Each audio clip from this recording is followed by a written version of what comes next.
So we live in a very yang energy society. Go, go, push, push, act, act, grow, grow 10 times. And not a lot of yin is celebrated. The hustle and grind of the yang energy is celebrated. So yin and yang is harmony. It's where you balance. And I like the word harmony better than balance because balance implies like this middle space that you teeter between, but it's kind of tends to have to stay balanced there.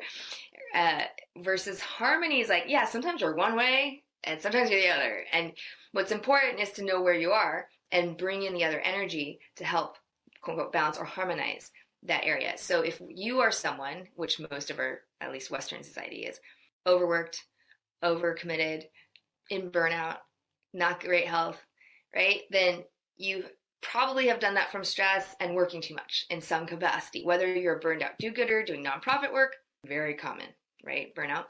Or whether you're in corporate world or have your own business and you created a job for yourself again, whoops, through your business. So you're yanged out.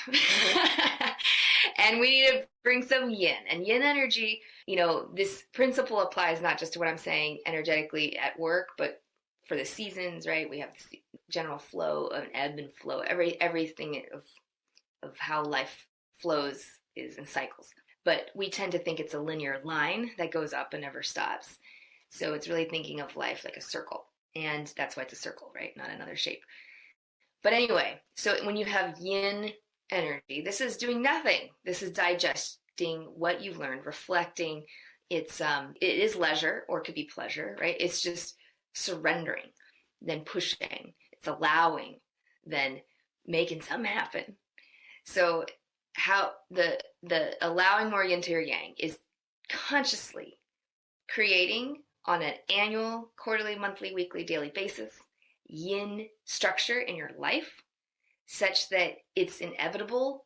You're like creating the flow to happen, then waiting for it to happen. Because by default, you're just going to go yang all the time. But if you consciously create yin time, so that could be, which that we'll talk about more later, the morning routine and that flow of inspiring soul first. That's more the I. But on an annual basis, I recommend on a very tactical level, take a week off every quarter. Yes, 4 weeks off a year. I know that seems like a lot. 6 weeks I've found to be the sweet spot. I found 10 weeks a little much to be out that much. But 2 is not sufficient. So 4 to 6 is the sweet spot. In Australia, they have that much paid time off.